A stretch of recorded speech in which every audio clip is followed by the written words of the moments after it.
Officer Lucas Bennett had been a member of the Boston Police Department for 2 years, and during those 2 years, his performance indicated a tendency that should have raised concerns among his superiors much sooner.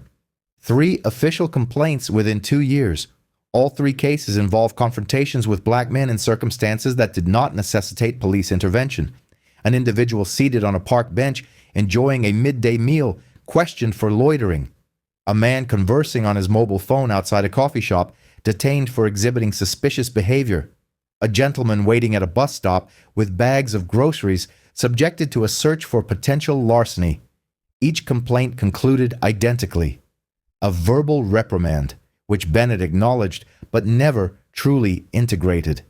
One Saturday evening in Boston, his inability to perceive black men as individuals simply existing in public spaces intersected with someone whose profession entailed entering burning structures to rescue lives.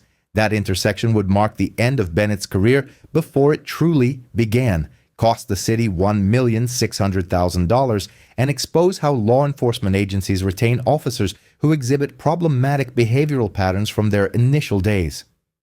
A black man, approximately 38 years of age, named Marcus Webb, was seated on a curb adjacent to his vehicle, awaiting his 8-year-old daughter's conclusion of her ballet class. His body was heavy with exhaustion, having worked a double shift at the firehouse. There was no infraction, no disturbance, no violation, merely a father waiting to collect his child. However, Officer Bennett observed him through a perspective so limited that a weary man resting on a public curb was interpreted as suspicious activity.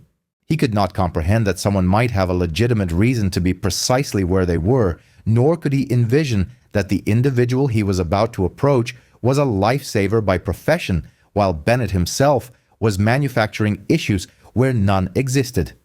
Before we proceed, from where are you viewing this broadcast? If this is your inaugural visit, kindly engage the subscribe button. Narratives such as these necessitate dissemination, and your support aids in illuminating further truths. Boston, Massachusetts, specifically the Jamaica Plain neighborhood, a multifaceted community comprising families, young professionals, and long-term inhabitants.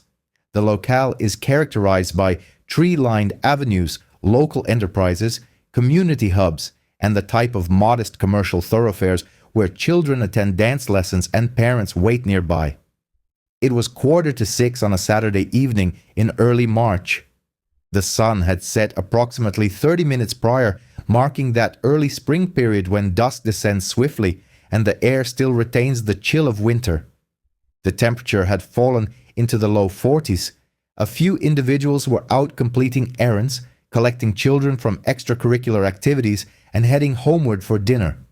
Marcus Webb had served as a firefighter with the Boston Fire Department for 12 years. 12 years of responding to emergencies, extricating individuals from conflagrations, administering cardiopulmonary resuscitation, and freeing accident victims from mangled vehicles. He had been recognized for acts of bravery on 2 occasions. He had instructed new recruits. He had worked during holidays, including Christmas and Thanksgiving, as well as on birthdays and anniversaries. His captain described him as dependable. His colleagues referred to him as courageous. The families he had rescued hailed him as a hero. Marcus had grown up in Roxbury, the son of a bus driver and a home health aide. He had witnessed his community grapple with challenges, observed the detrimental effects of violence and poverty, and resolved early on that he wished to contribute to its well-being. He had contemplated joining the police force but ultimately opted for firefighting. The work felt somehow purer, less intricate. When one rescued someone from a fire, they were unequivocally saving a life. There were no ambiguous situations, no inquiries into motivations or biases, only a clear and defined objective.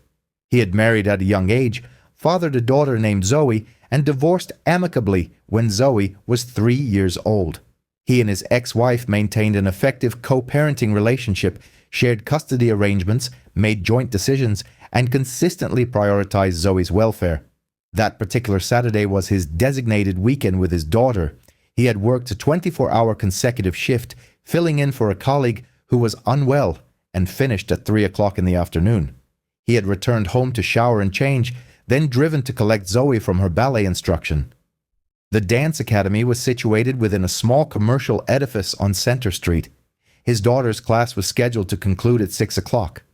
Marcus had arrived at 5:30, parked his silver Honda sedan in a space near the building, and alighted to move his limbs. He was profoundly fatigued. His body ached from inadequate sleep and a full day of demanding physical labor.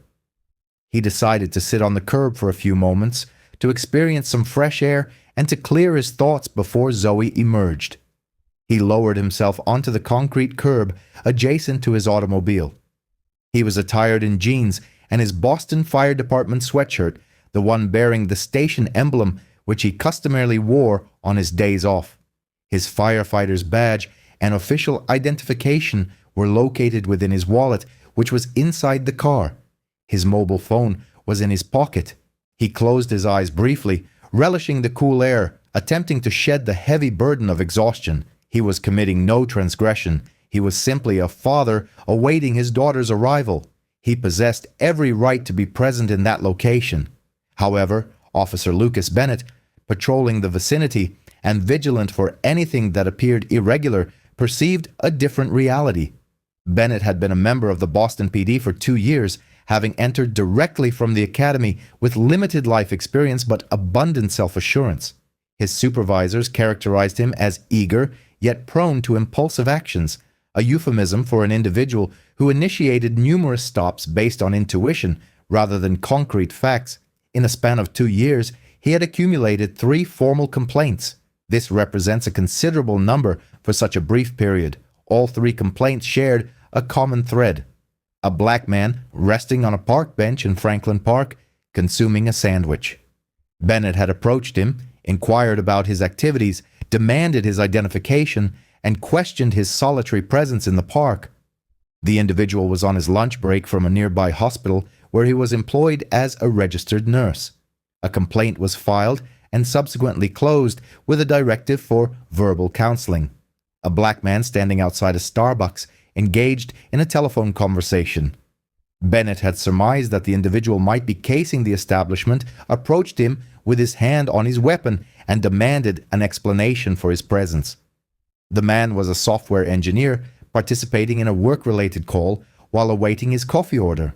A complaint was filed and resolved through community engagement training. A black man situated at a bus stop with bags of groceries. Bennett had suspected theft, demanded receipts, and conducted a search of the bags without obtaining consent. All items had been purchased legally. A complaint was filed and dismissed with a mandatory requirement to attend a de-escalation workshop. 3 complaints within a 2-year time frame. All involved black men engaged in ordinary public activities. All demonstrated the same underlying bias. Yet the Boston PD treated Bennett as a rookie, still in the learning phase, rather than an officer exhibiting a discernible pattern that warranted immediate corrective action. On that particular evening, Bennett was operating his patrol vehicle through Jamaica Plain when he observed a man seated on a curb near a parked car. To Bennett's inexperienced perception, this appeared suspicious. Perhaps the individual was experiencing homelessness. Perhaps he was intoxicated. Perhaps he was surveying vehicles for potential theft. Perhaps he was intending to break into the adjacent building. Bennett did not contemplate the numerous innocent explanations for the man's presence.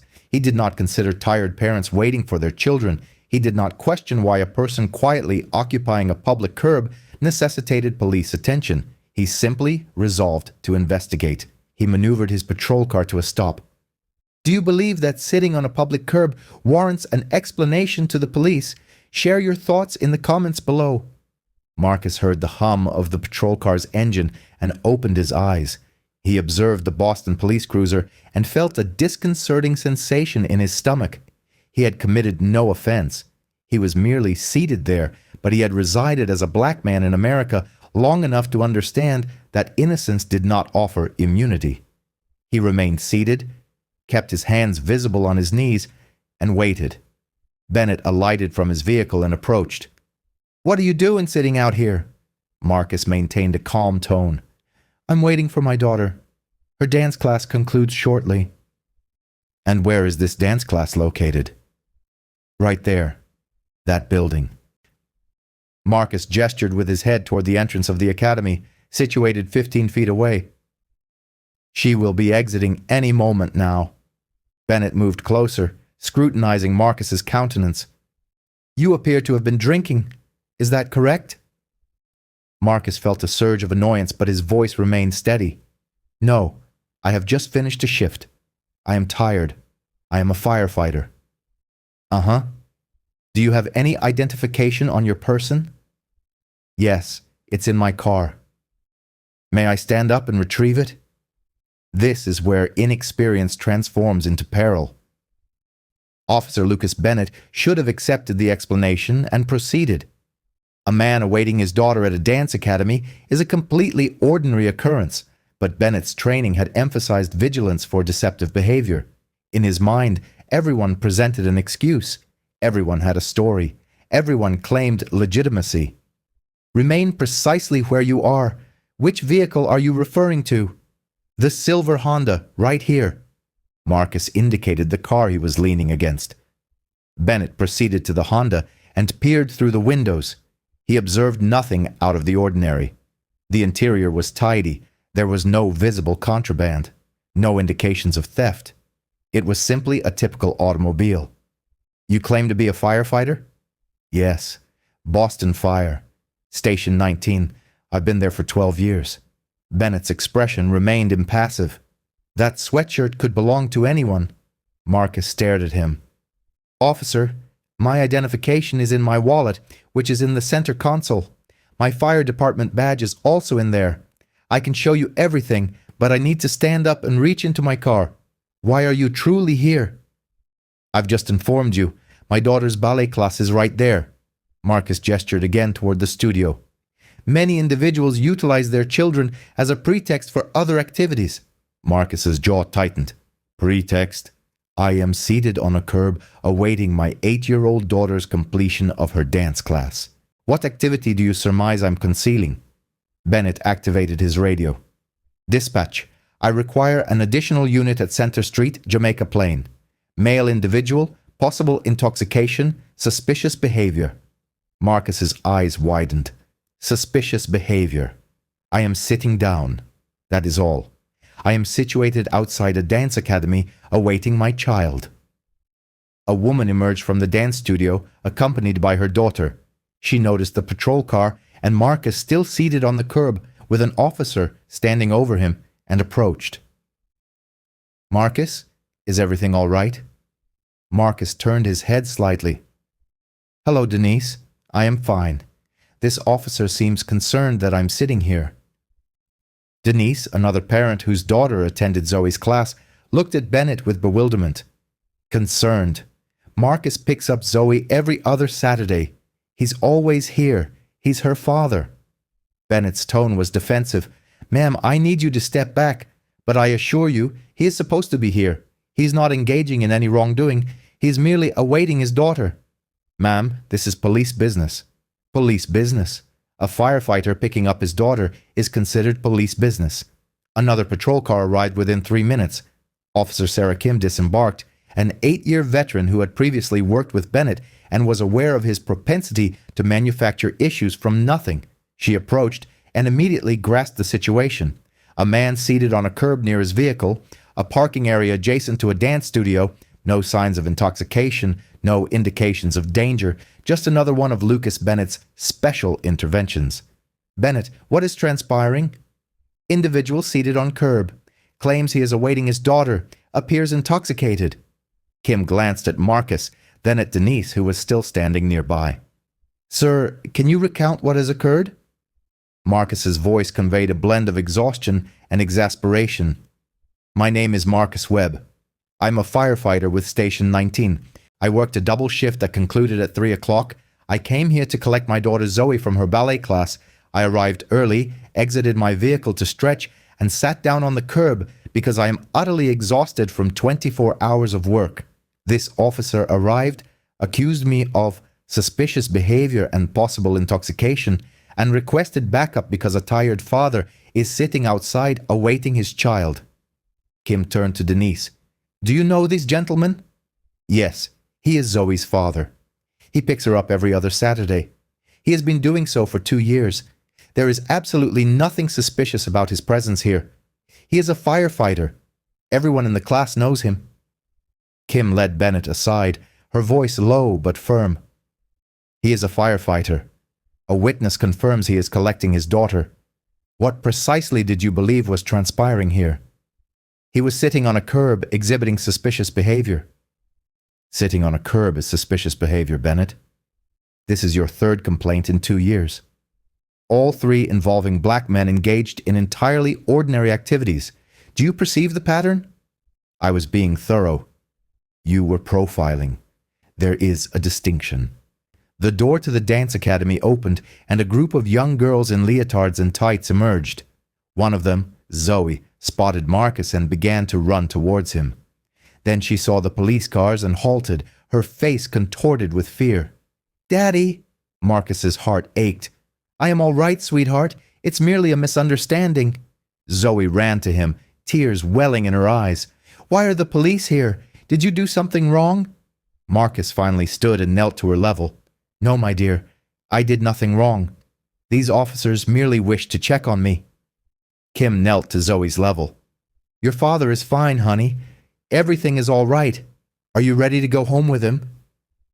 Zoe nodded, clutching her ballet bag. Kim stood and addressed Bennett. "He's leaving with his daughter now. Should officers face immediate review after 3 similar complaints within 2 years? Let me know your thoughts."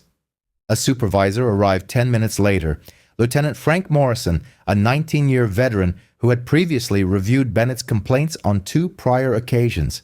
He conferred with Kim, with Denise, with the owner of the dance studio who had come outside, and with Marcus while Zoe remained in the car. Then he turned to Bennett with an expression of finality. "Your radio and badge. You are on administrative leave, pending an investigation." Bennett's face turned ashen. "Lieutenant, I was merely conducting a check." "You harassed a firefighter for sitting on a curb. You accused him of intoxication without any evidence. You subjected his 8-year-old daughter to a traumatic experience, and this is your 3rd complaint in 2 years, demonstrating the exact same bias. Your tenure is concluded until Internal Affairs completes its investigation. Radio and badge. Now." Bennett relinquished them. Visibly stunned, Morrison turned to Marcus. "Mr. Webb, I offer my apologies on behalf of the Boston PD. This stop should never have occurred. Officer Bennett will undergo a thorough investigation. If you elect to file a formal complaint, we will cooperate fully." Marcus looked at Zoe through the car window, saw her apprehensive expression, and felt a wave of rage surge beneath his exhaustion. "Lieutenant, I routinely enter burning structures for a living. I have extricated children from fires. I have rescued individuals who were mere minutes from death. And today I was subjected to harassment by your officer for sitting on a curb awaiting my daughter. She just witnessed me being questioned as if I were a criminal. That is not something an apology can rectify." By that evening, Marcus had contacted the Firefighters Union, which promptly provided him with legal counsel. By Monday, the narrative had been published in the Boston Globe. "Firefighter detained while awaiting daughter at dance class." BFD member questioned by police outside studio. Officer's 3rd complaint in 2 years involves stopping black man engaged in no wrongdoing. The reaction was swift. The fire department publicly supported Marcus. The police commissioner contacted him personally. Fellow firefighters shared their own encounters with Bennett and other officers. Parents from the dance studio penned letters in support of Marcus. Marcus initiated a lawsuit 4 weeks later, naming Officer Lucas Bennett his training officer who had approved his performance despite early warning indicators, and the Boston PD. The allegations were unequivocal: racial profiling and discrimination, unlawful detention, harassment, false accusation, violation of Fourth Amendment rights, intentional infliction of emotional distress upon a minor, and a failure to adequately train and supervise an officer exhibiting a clear pattern of bias. The complaint included Bennett's disciplinary record. 3 complaints within a 2-year period, all involving black men engaged in routine situations, all resolved with minimal repercussions. Boston city attorneys reviewed the case. Witness testimonies corroborated Marcus's account. The dance studio owner confirmed his consistent presence. Bennett's pattern of complaints clearly demonstrated bias. Bennett lacked any legal justification for the stop. The city reached a settlement 14 months later. $1,600,000 was awarded to Marcus Webb, a substantial settlement for what appeared to be a minor traffic stop, but one that reflected the psychological distress inflicted upon his daughter and the pattern of harassment. Officer Lucas Bennett was terminated 9 weeks after the incident. The termination letter was unambiguous. Officer Bennett engaged in racial profiling of a firefighter outside a dance studio. He detained Mr. Webb without reasonable suspicion. He accused him of intoxication without evidence. He created a traumatic experience for an 8-year-old child. His pattern of similar conduct, documented through 3 complaints within 2 years, demonstrates his unsuitability for continued employment. Termination is immediate. Bennett's name was entered into the National Decertification Index, marking the end of his 2-year law enforcement career. Bennett did not file an appeal. His attorney advised that contesting his termination for traumatizing a firefighter's child while the firefighter was waiting outside would be an unwinnable endeavor. Bennett issued no public statement. Marcus testified at a Boston City Council hearing concerning police training protocols. I am a firefighter. When I receive a call, I respond. I do not consider an individual's race or neighborhood before deciding if they are worthy of rescue. I simply go. I run in while others run out. That is my profession. And Officer Bennett observed me seated on a curb and deemed me a criminal. He frightened my daughter. He made her believe her father had committed some transgression. That night, Zoe asked me if the police intended to take me away. She is 8 years old. She should not have to contemplate such a possibility. He paused. $1,600,000 is what Boston paid, because a 2-year officer could not conceive that a black man seated on a curb might simply be an exhausted father. However, monetary compensation does not erase my daughter's questions as to why the police believe I am a bad person. It does not undo her fear, and it does not prevent the next Lucas Bennett from harassing the next father. The Boston PD implemented new policies 6 months later. Mandatory bias training prior to field certification. Automatic investigation following 2 similar complaints within a 3-year period. Real-time supervisor review of all stops involving accusations of suspicious behavior. Integration of community feedback into officer evaluations. Why do rookies exhibiting obvious bias patterns receive mere verbal counseling instead of termination? Please share your opinions. This situation was not merely about one particular Saturday evening. It was indicative of a department that permitted Lucas Bennett to accumulate 3 complaints within 2 years without recognizing that he was not benefiting from counseling and training. The pattern emerged from the outset. In his first year, 2 complaints. In his second year, a 3rd complaint, all stemming from the same bias, all targeting the same demographic profile. Yet the Boston PD treated him as a developing officer rather than one who had demonstrated from the beginning that he perceived black men as threats. Marcus Webb paid the price. He was subjected to harassment while waiting to pick up his child.